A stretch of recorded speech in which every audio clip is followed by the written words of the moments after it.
سارا وظیفہ اس ویڈیو میں ہے، آپ غور سے سنیں اور غور سے یاد کریں کہ دولت کو زیادہ کرنے میں کون سا ایسا وظیفہ ہے جو دن بدن دولت بڑھتی ہے۔ اعوذ باللہ من الشیطان الرجیم، بسم اللہ الرحمن الرحیم۔ کہ جو شخص سارا دن کثرت سے سورۃ فلق پڑھے گا، اس پر روزی انشاءاللہ بارش کے قطروں کی طرح بڑھے گی۔ یقین اور توجہ شرط لازمی ہے۔ دوسری روایت میں آتا ہے کہ رزق میں برکت کا عمل کیا ہے؟ کھانا پکانا اور کھانا کھانا، یہ دونوں ہی مسلمانوں کے لیے بہت حیثیت رکھتے ہیں۔ آج میں آپ کو رزق میں برکت کا چھوٹا سا حیرت انگیز وظیفہ بتاؤں گا۔ یہ خاص طور پر خواتین کے لیے ہے، کیونکہ خواتین ہی عام طور پر کچن کی ذمہ داری سنبھال لیتی ہیں، اور کھانا پکانا بھی اس ذمہ داری میں آتا ہے۔ آپ کھانا پکاتے وقت اس آسان سے عمل کو کریں اور پھر اپنے گھر میں خیر و برکت کا نظارہ کریں۔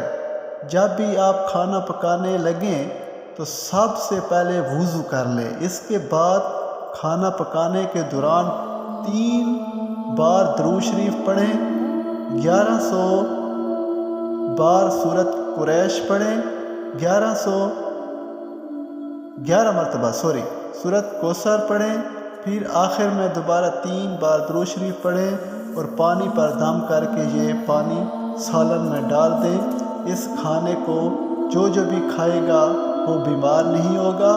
اس گھر میں کبھی رزق میں مسئلہ نہیں ہوگا انشاءاللہ تعالی، کبھی روزی تنگ نہیں ہوگی، اور کبھی بھی غربت و افلاس اور فاقہ اس گھر میں بالکل نہیں آئے گا۔ یہ ایک بہت ہی پیارا وظیفہ ہے۔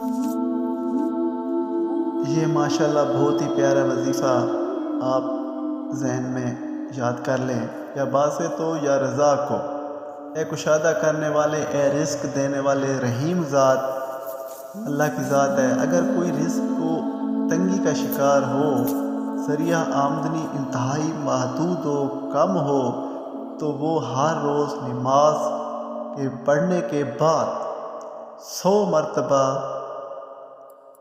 اس وظیفے کو پڑھ کر اللہ تعالیٰ سے دعا مانگے، انشاءاللہ تعالیٰ اس کے رزق میں کشادگی پیدا ہوگی، رزق میں اضافہ ہوگا اور برکت بھی آئے گی۔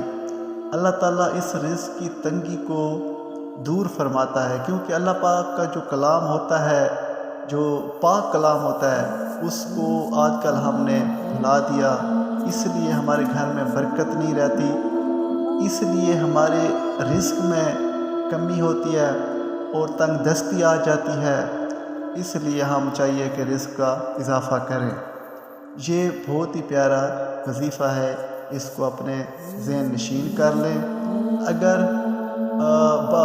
بعد میں سمجھ نہیں آ رہی تو نیکسٹ ویڈیو میں ہم آپ کو ایک بہترین وظیفہ بتائیں گے انشاءاللہ۔